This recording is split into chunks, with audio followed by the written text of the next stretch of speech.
Ladies and gentlemen, Ubisoft has officially. right, so hold on. I'm trying to freaking introduce the video. Damn. Patience. Ladies and gentlemen, I'm sorry. That was so rude. Just a little vinegary, okay? I'm a little sick. Alright, ladies and gentlemen.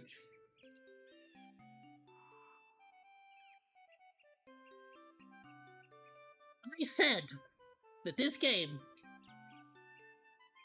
seemed like it was having some issues. And they said, hold my beer.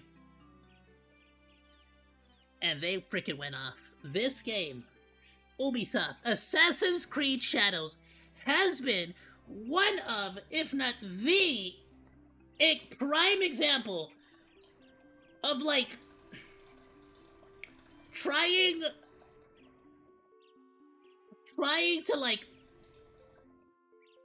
what would you call it? Glory, like, I don't even know what the frick the term would be called. I don't know. There's a lot of terms for it. Woke bait? They're basically the greatest example of trying to put themselves up on a pedestal, make themselves seem like they're on the moral high ground of, like, look at us, we're super woke, we're super diverse, super inclusive, super thoughtful about other races and ethnicities, while at the same time basically doing every single thing in their power that they could possibly do to offend Japan, the Japanese people, the culture, freaking stuff that I didn't even know was a part of Japanese culture. They were somehow able to offend, and now the game is finally out. If you want to know about all that, we have plenty of reaction videos you can go back and watch on the channel. But the game is finally out. And I gotta see what the heck's going on. I gotta see if this game is good, doing bad, doing whatnot. I have not heard too many great things so far. But let's see what this latest thing is. Apparently there's a day one patch that came out, because apparently there's been a huge debacle in the Japanese space. Japanese people have been at arms, including a prime minister even called out the game. Let's go. Smash ID, take it away! Ubisoft has officially patched out Assassin's Creed Shadows Shrine Destruction in wake of Japanese diet concerns. Japan is taking this very seriously, with many members of the Japanese diet coming together and talking about how they're not a big fan of how Ubisoft is trampling over all their culture. What's going on, guys? Welcome to another episode of Smash JT. Isn't it funny how just like a few short weeks ago we were talking about how reassurances were coming from Ubisoft themselves that Japan didn't have any issues or concerns whatsoever with their latest take on the history of their country. Fast forward to present day and we're hearing information about how Ubisoft is prepping a patch for launch of Assassin's Creed Shadows to make it so Yasuke can't destroy the Japanese shrines. And on top of that, toning down the violence and bloodshed when it comes to attacking the villagers. Which, sure, on one hand you could say it's a video game, Ubisoft shouldn't be bending the knee to Japan, but then again, looking at the way Ubisoft has been treating this entire situation from day one, I don't know. I kind of feel like they've been asking for it. It is a bit weird though, because at least in past Assassin's Creed games, if you attacked an innocent person, it just failed you. It basically said, "Oh, that didn't happen in the course of events, so therefore you have to restart the mission." Like, it used to like checkpoint you. Hit that subscribe, give me I a like, haven't played and the check most out recent ones though. for the full article breaking down I think how I stopped Ubisoft after the London is one. issuing a patch for launch of Assassin's Creed Shadows to tone down the violence in the towns and make it so the bloodshed is only against the enemies and you can't destroy the shrines anymore. Ubisoft has announced a release day patch for Assassin's Creed Shadows, making shrine shelves indestructible and eliminating civilian bloodshed. This decision comes after a lot of controversy surrounding the gameplay footage that was leaking out there previously, where players were able to destroy the shrine altars and attack civilians in sacred locations. The update is scheduled to go live on launch March 20th, 2025, and aims to address Is the this concerns what the final raised by product the looks like? Japanese government officials and players themselves, as Shine representatives You were just not see here. displeased with the game's original depiction of the destruction of religious It's settings. like moving Now, off to the taking a side. step back from this entire situation that I will talk about in greater detail later on in this video, is there is a division between the player base right now that I'm seeing, where there are some people saying it's a video game. Who cares about any of this stuff? It's literally just a game character in a fictional game universe, in a game world. It's digital pixels on a screen. It's not real life. And I get that. I genuinely do. And for the longest time, I would always say, yes, gaming is something that should not be impacted by any of this political BS. But then you see how a company like Ubisoft has been treating the situation from day one with zero respect for Japan. In my humble opinion, it only serves them right for Japan to be getting pissed about how they've treated the situation. Since And again, it also has, it's like not even that anybody cares. I personally don't freaking care. I haven't played a freaking Assassin's Creed game since like the freaking one in London. But it's the fact that they were like acting so high and mighty above everybody else for like bringing in like a black guy into the game and like being like, look how much we care about other races, we care about diversity, that we brought a black guy into this game in Japan. And meanwhile, they're also being incredibly racist to Japanese people. It's like, the announcement, Assassin's Creed Shadows has been under like, a I'm tremendous sorry, amount of scrutiny. I don't even believe that you're not racist to black people now, because you're being like equally on top of the fact that, you know, they put hip hop music, American hip hop music over a African Japanese man. Now, if that's not freaking racist, I don't know what the hell is. So, like, you get what I'm saying? Like, I don't, like, you guys are the most racist company trying to, like, use Yasuke as some kind of, like, look at us, we're actually super inclusive because there's black guy here. See black guy? From YouTubers and Japanese players regarding the game's historical accuracy and character choices. One of the game's protagonists, Yasuke, is being depicted as an African samurai, which in itself sparked serious, strong, heated debates about the historical accuracy on that one alone, especially after it was discovered that Thomas Lockley was being used as the main source of intel for Ubisoft, and he himself was allegedly pushing his own invented narrative to sell a book. And then when that got like damn near most, if not all, the freaking evidence of this guy existing is just in that dude's book. Like, there's not really discovered, he wiped all of his social media presence from the internet and disappeared. So I don't know about you guys, but it's a little bit suspicious that the guy pushing this narrative based off of one parchment piece of paper that pushed this entire book about Yasuke might have actually been grifting on a topic that he didn't really know anything about. Yeah, he saw one piece of paper that mentioned an African man in Japan, and he basically made up an entire friggin' story, and then Ubisoft somehow fell for it and was like, oh, this is real? It's been asked, and my answer is always, why not? I can be inspired by him. Do I have to be a black person to be inspired by a black person? That's ghettoizing. Why can't we all have black heroes, white heroes, Chinese heroes, Japanese heroes? I have a lot of Japanese heroes too. Moving forward now. Cool, except, like, how about we pick real, actual, like, black heroes? Although most recent backlash is rather than just going with the very first freaking, like, rampaging through a shrine, damaging structures and harming the civilians. Like, I'm just saying right now, like, if you ever wanted to make Assassin's Creed Shaka Zulu, like, you go, I'm freaking there, bro. Let's go Assassin's Creed Shaka Zulu. I'm all about it.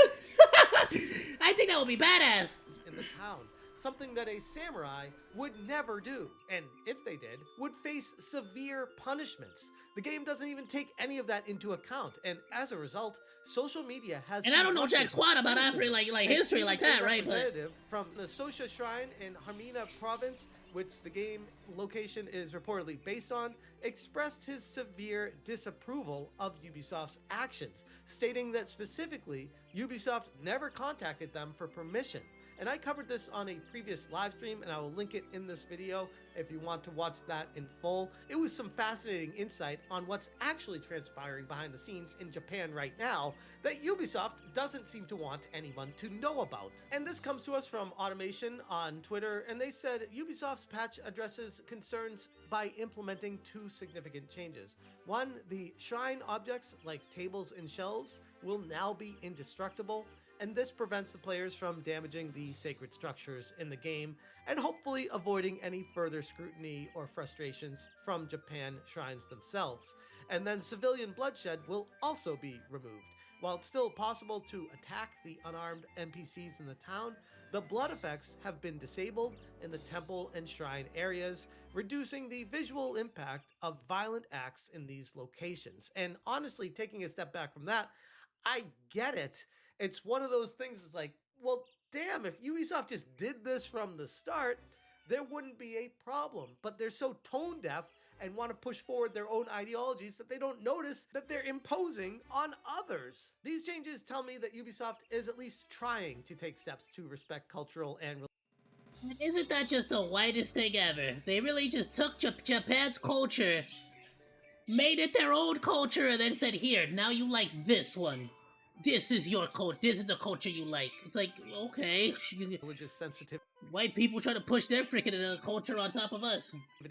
While still maintaining Assassin's Creed hallmark of open-ended gameplay. But that in itself is a bigger question that will be determined when the masses get their hands on this game. Being an open-world game, Assassin's Creed Shadows was originally designed to allow player freedom, including engaging in actions that are not necessarily tied to the main story, and being able to do things that you wouldn't necessarily do in real life. They wanted to give the player the ability to play the video game and destroy things, because that's what you can do in video games. And from that perspective, again, not to defend Ubisoft, but I get it. Previous titles in the It's like, it's not the biggest deal ever, but it's just so much. It's just so much. Like, at this point, there's so many. Every other week, there's a new freaking controversy with this game. franchise had similarly allowed civilian interaction and object destruction alongside sacred sites in other Assassin's Creed games. However, the ability to destroy sacred sites and cause harm in religious spaces here, specifically, had proven way too controversial for many, particularly in Japan, where the respect for the shrines and temples is deeply ingrained in their cultural values. I posted a poll on X myself to see where the community stood with this one overall, and as far as of recording this right now, it's split about 3-1, where for every one person that thinks it's a video game, you should be able to do whatever, who cares? There are three. No, here's the thing. It's both. It's absolutely both. It's absolutely both. Both things are true. If it's just a game, and who cares, then it's just a game and who cares. Don't try to flaunt your ideologies.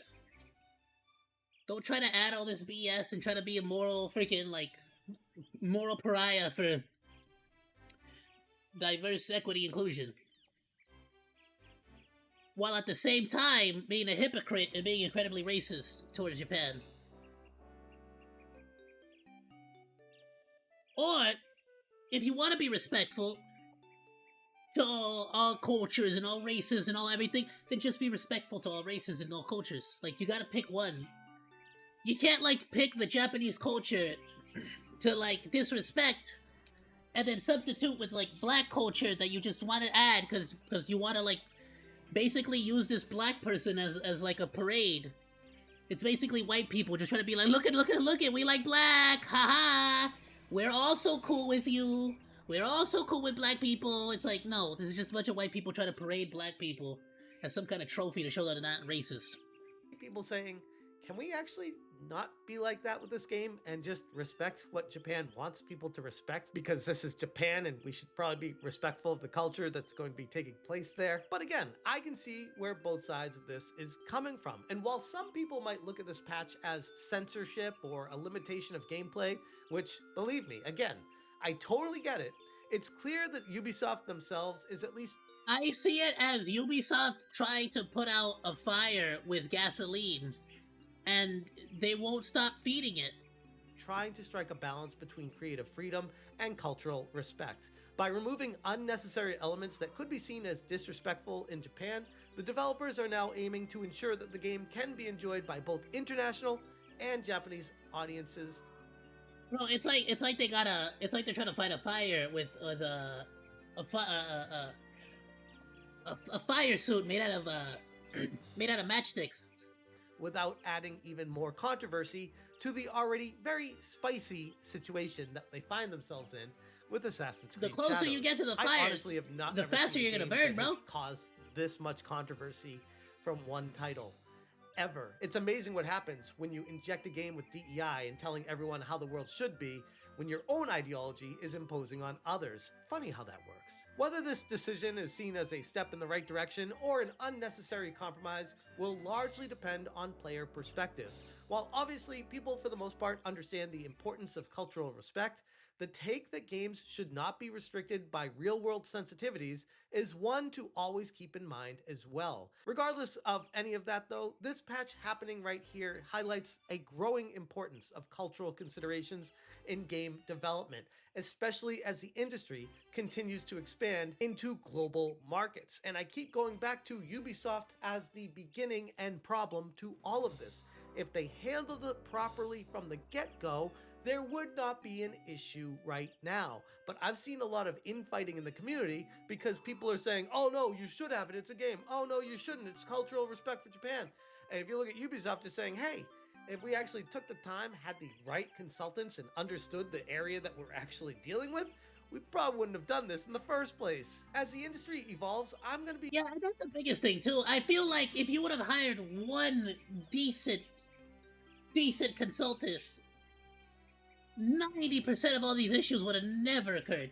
expecting to see even more developers start taking preventative measures to avoid unnecessary backlash with— Like, they really stole the katana, Zoro's katana from One Piece, and used it for the official freaking statue of the game. Like, how stupid can you honestly get, is bro? a problem. I don't want to see the game industry go down this road. It's why it's so important to have the original developer handle it properly from the jump so that it doesn't turn into this cascade waterfall of all these other companies needing to cover up for your mistakes from the get-go and making it even more censored as the industry progresses forward more and more. Especially if the game's going for historical accuracy. Because if you look on the other side of the fence, you got a game like Yasuke Simulator that clearly is making a joke and mockery of the entire situation and can get away with literally doing whatever it wants, and people I don't want to try Yasuke Simulator, I'm gonna be completely honest. It looks hilarious. just laugh and joke along with it because that's the style of the game. The difference here is that Ubisoft is going for some sort of realistic fiction, historical fiction that they're pushing forward and trying to promote Yasuke as a black samurai, if you can even call him that, because many would argue that he wasn't even a samurai at the end of the day. He was just a retainer for Oda Nobunaga, and that was the extent of his service in Japan, where many are arguing that it was less than a year of total time that he was even there. But I guess Ubisoft looked at that situation saying, don't let facts get in the way of a good narrative. If we want to push some DEI, we can't have facts getting in here. But that's all I got for you guys today. If you want more information, check out smashjt.com. I will link the article in the description below. If you appreciate what I'm doing, hit that join button. Thank you so much for watching, and as always, you stay smashing. Of the book after Nobunaga dies, he was also used by the Jesuits as a gunner in a different battle.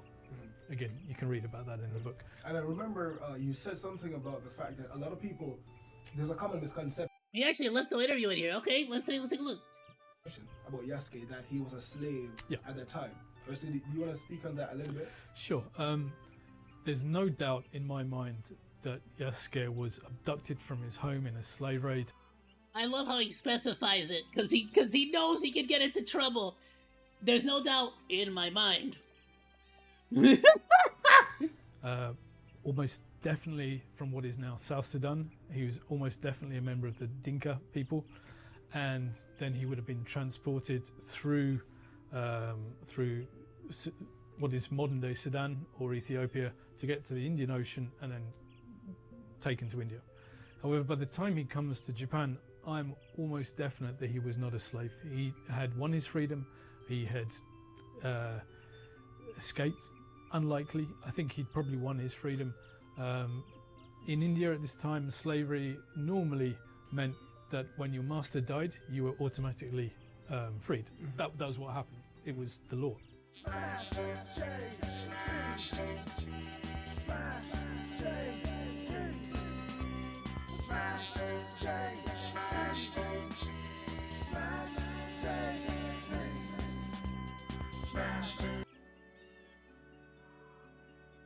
Well, phenomenal video from Smash JT. I actually didn't know that about the India slave laws. I didn't know that was how that worked. Phenomenal video. Whoops. Drop a like, drop a sub, go support Smash. Whoops. We good? We good. Damn. Alright, share. Freaking A. Please go drop. Ubisoft has Stop it! My internet's having a freaking fit today. Please go drop Smash JT a like, go drop him a sub, go drop him all that good stuff. Freaking love it. Hey, Cows, welcome. Thanks for hanging out. Like or dislike, comment, and subscribe, and become a Monodachi today. I live stream all day, Monday through Friday, so go say hi. That's all for now, Monos. Goodbye, and thanks for swinging by. Salut!